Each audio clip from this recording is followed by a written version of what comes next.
Electrical बाबा की graphical class में आप सभी लोगों का स्वागत है। आज हम कॉम्बिनेशन ऑफ रेजिस्टेंस के कॉम्बिनेशन को बताएंगे, सीरीज और पैरेलल कॉम्बिनेशन को बताएंगे। देखिए अब यहाँ आपके सामने सीरीज कॉम्बिनेशन दिखाया गया हुआ है। सीरीज कॉम्बिनेशन का मतलब एक दूसरे के श्रेणी में लगे हुए रेजिस्टेंस, जैसे कि यहाँ दिखाया R1 R2 R3 श्रेणी में एक के बाद एक लगा हुआ है, एक के बाद एक लगा हुआ है, तो इसे हम सीरीज पर कॉम्बिनेशन कहेंगे। अब इसका हम इक्विवेलेंट रेजिस्टेंस कैसे निकालते हैं, क्योंकि इसमें मान लीजिए करंट आई प्रवाहित हो रही है, तो सीरीज कॉम्बिनेशन का जो है प्रॉपर्टी जो होता है, सीरीज कॉम्बिनेशन में करंट जो होती है प्रत्येक एलिमेंट में समान होती है। जैसे R1 में आई प्रवाहित होगी, R2 में भी आई प्रवाहित होगी, R3 में भी आई प्रवाहित होगी, लेकिन वोल्टेज डिफरेंट होता है। R1 में वोल्टेज ड्रॉप अलग होगा, वोल्टेज ड्रॉप अलग अलग होता है। वोल्टेज ड्रॉप R1 में कुछ अलग होगा, R2 में कुछ अलग होगा, R3 में कुछ अलग होगा। तो हम इसका इक्विवेलेंट कैसे निकालते हैं? R equal to R1 plus R2 plus R3। इस प्रकार से हम सीरीज कॉम्बिनेशन का इक्विवेलेंट रेजिस्टेंस निकालते हैं। और प्रत्येक एलिमेंट में जो हमारा करंट फ्लो है, सीरीज कॉम्बिनेशन में करंट फ्लो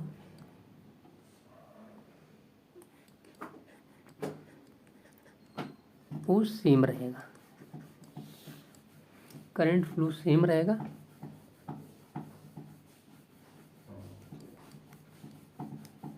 और वोल्टेज जो है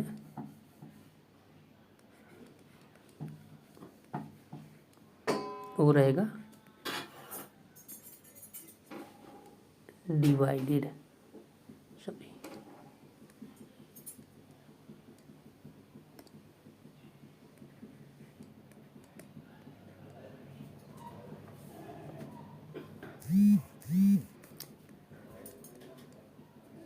वोल्टेज जो है डिवाइड्स रहेगा अलग अलग पार्ट में। और इफेक्टिव रेजिस्टेंस रहेगा, जो टोटल रेजिस्टेंस रहेगा सर्किट का, इफेक्टिव रेजिस्टेंस जो रहेगा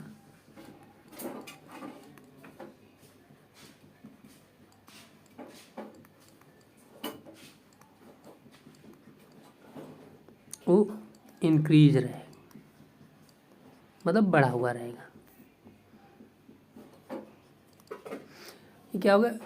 करंट प्रवाह जो है हमारा सीरीज सर्किट में, करंट प्रवाह जो हमारा समान रहेगा, मतलब प्रत्येक एलिमेंट में करंट समान रहेगी, मतलब यहाँ से यहाँ तक करंट एक ही आई ही प्रवाहित होगी।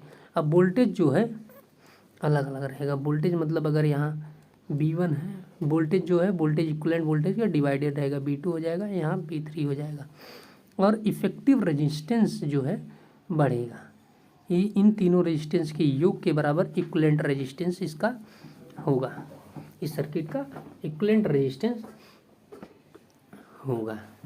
जैसे एक एग्जांपल हम ले लेते हैं, एग्जांपल के लिए आप थोड़ा आपको बताते हैं।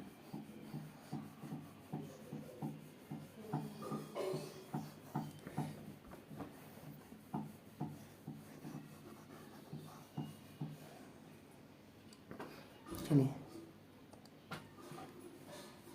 एग्जांपल में हमें यदि हमारा दिया हुआ है एक रेजिस्टेंस ऐसे जुड़ा हुआ है, ये यहाँ जुड़ा हुआ है, यहाँ जुड़ा हुआ है, तो हमको R इक्विवेलेंट निकालना है, मतलब R के टोटल रेजिस्टेंस जो है निकालना है। ये मान लीजिए R बराबर 5 है, R1 बराबर 5 है, R2 बराबर जो है 10 है, और R3 बराबर जो हमारा 15 है। तो हम इसका इक्विवेलेंट रेजिस्टेंस जो है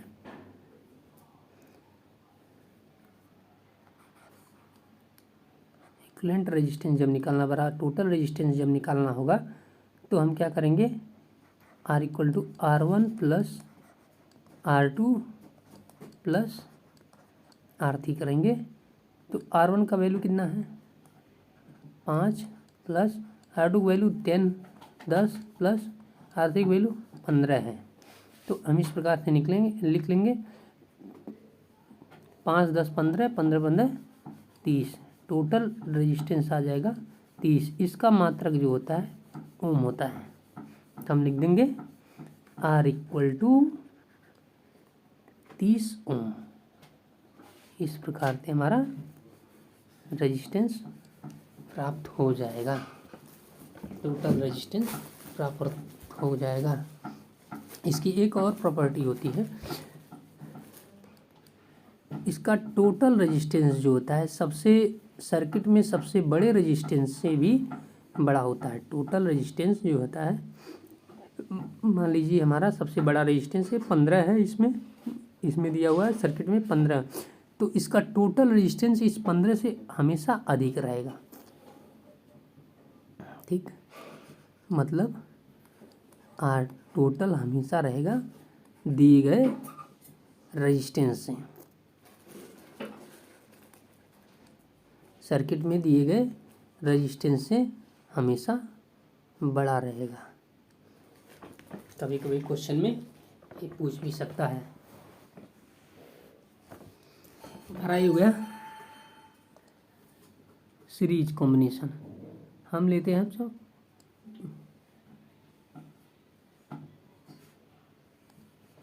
पैरेलल कॉम्बिनेशन को हम आपके सामने लेते हैं।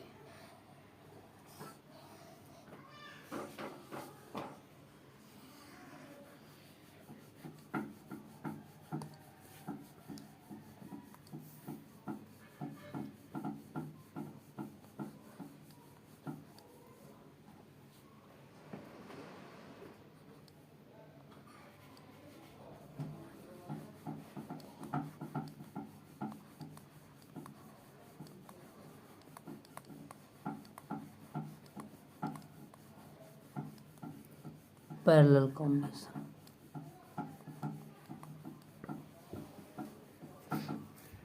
पैरेलल कॉम्बिनेशन हम एक लेते हैं। मान लीजिए पैरेलल का मतलब होता है समांतर, मतलब एक दूसरे के साथ में लगा हुआ चलता हुआ। तो ये हो गया पैरेलल कॉम्बिनेशन। कॉम्बिनेशन में संयोजन, पैरेलल समांतर संयोजन जो है हमारा, यदि क्या हुआ है ये R1 है, ये R2 है, ये R3 है। तब हम इसका इक्विवेलेंट रेजिस्टेंस निकालने के लिए, जब हम इसका इक्विवेलेंट रेजिस्टेंस निकालेंगे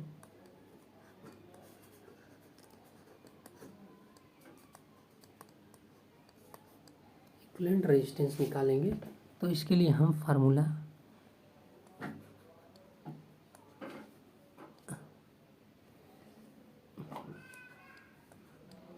one upon R equivalent 1/R1 plus 1/R2 plus 1/R3 होगा। इसका एक इक्विवेलेंट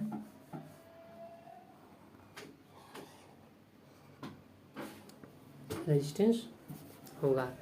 इसे 1/R इक्विवेलेंट करेंगे 1/R1 plus 1/R2 plus 1/R3। इसमें जो है प्रत्येक ब्रांच में जो है करंट समान नहीं होती है। इसमें I1 करंट प्रवाहित होगी, इसमें I2 करंट प्रवाहित होगी, इसमें I3 करंट प्रवाहित। लेकिन वोल्टेज प्रत्येक ब्रांच में पैरेलल कॉम्बिनेशन में वोल्टेज जो है समान होता है। इसमें भी B रहेगा, इसमें भी B रहेगा और इसमें B वोल्ट रहेगा। यदि B वोल्ट इसके श्रेणी में यदि इसके मतलब सप्लाई वोल्टेज यदि B लगा हुआ है तो प्रत्येक ब्रांच में वोल्टेज जो है B रहेगा। और हमारा जो है, हालांकि मैंने बता दिया करंट, 2-3 पॉइंट है, लिख लीजिए। करंट जो है डिवाइडेड रहेगी, मतलब करंट भिन्न भिन्न रहेगी, विभाजित, टोटल करंट के को कई भागों में बांटा रहेगा सर्किट करंट को। तो करंट प्रत्येक ब्रांच में अलग अलग रहेगी रेजिस्टेंस के अकॉर्डिंग। और वोल्टेज जो है प्रत्येक ब्रांच में जो है, दूसरा पॉइंट क्या है, प्रत्येक ब्रांच में वोल्टेज जो है हमारा सेम रहेगा। और इफेक्टिव रेजिस्टेंस जो होता है, इफेक्टिव प्रभावी रेजिस्टेंस जो है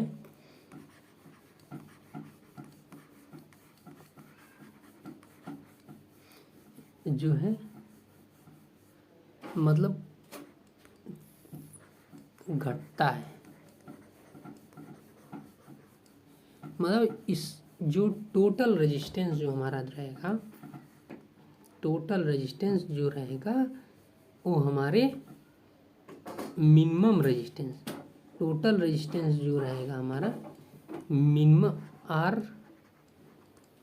मिनिमम से भी छोटे, सबसे छोटे रेजिस्टेंस से भी छोटा रहेगा। आगे चलिए एग्जाम्पल बता देते हैं एक आध दो। तो हालांकि आप लोग ये पैरेलल कॉम्बिनेशन में करंट डिवाइडेड रहेगी, मतलब समान करंट नहीं रहेगी, और वोल्टेज लेकिन समान रहेगा। प्रत्येक ब्रांच में वोल्टेज जो है समान रहेगा, करंट अलग अलग रहेगी, वोल्टेज समान रहेगा। और क्या टोटल रेजिस्टेंस निकालने के लिए 1/R equal to 1/R1 plus 1/R2 plus 1/R3 रहेगा। और जो टोटल रेजिस्टेंस होगा हमारा, वो सबसे छोटे रेजिस्टेंस से भी छोटा रहेगा। ये हमारा हो गया। चलिए एग्जाम्पल की ओर।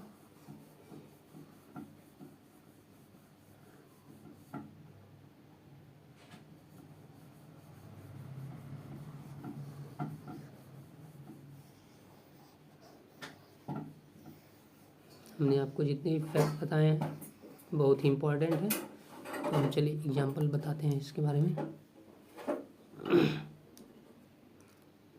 ये हमारा ये सर्किट दिया हुआ है,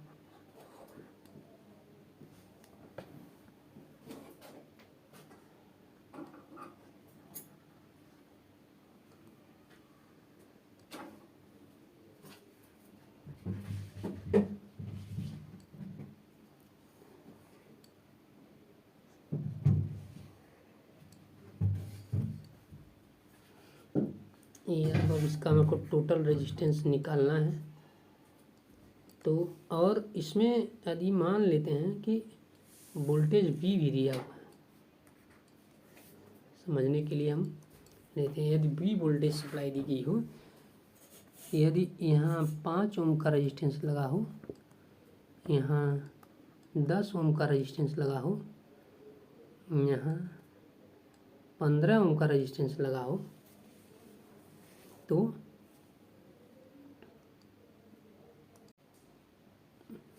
हो गया।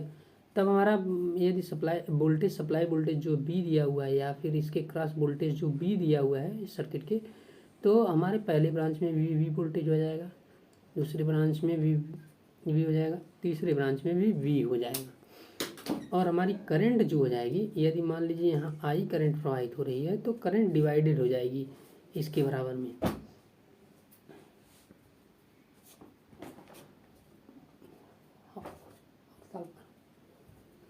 करंट जो है डिवाइडेड रहेगी, तो यहाँ हमारा I1 करंट प्रवाहित हो जाएगी, यहाँ हमारा I2 करंट प्रवाहित हो जाएगी, यहाँ हमारा I3 करंट प्रवाहित हो जाएगी। एक एग्जांपल में आप लोगों का सब कुछ क्लियर कर दे रहे हैं इस सीरीज पैरेलल के बारे में। और हमारा टोटल करंट जो हो जाएगी I के बराबर हो जाएगी, total current I1 plus I2 plus I3। अब रेजिस्टेंस हम कैसे निकालेंगे, 1/R टोटल इक्वल टू, मान लीजिए ये R1 था, ये R2 है और ये R3 है, तो 1/R1 plus 1/R2 plus 1/R3 इस प्रकार से हो जाएगा। फिर आगे हम सॉल्व करेंगे, 1/RT equal to 1/15 plus 1/10 plus 1/5।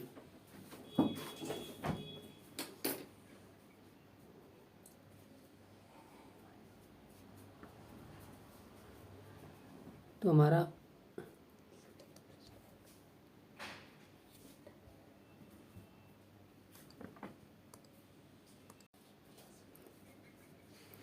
(1/RT equal to हो जाएगा हमारा, इसका एलसीएम ले लेंगे तो आ जाएगा हमारा 15 10 का 5 का 30 आ जाएगा। तो हमारा इस प्रकार से आ जाएगा 2 30 2 आ जाएगा, 10 33 3 आ जाएगा, 5 6 का 30। तो आगे 1/RT इक्वल टू हो जाएगा हमारा 11/30 हो जाएगा। अब RT इक्वल टू निकालेंगे, जब RT तो RT ऊपर गया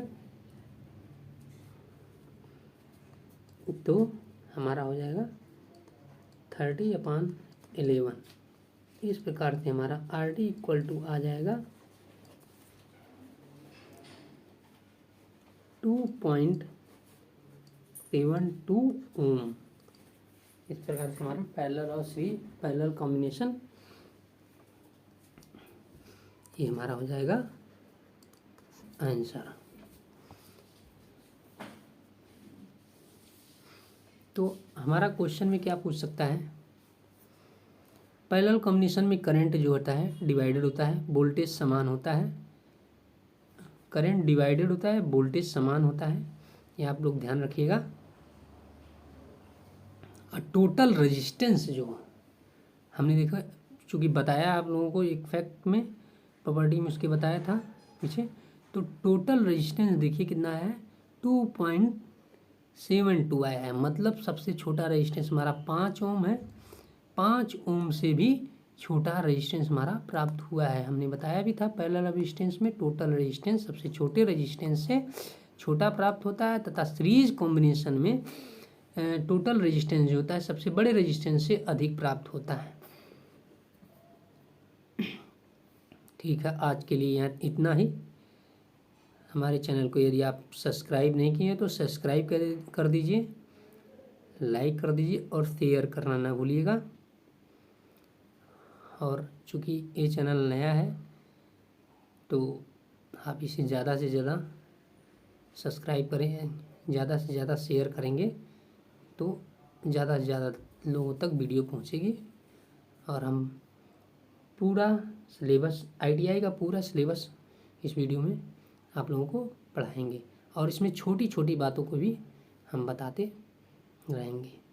धन्यवाद।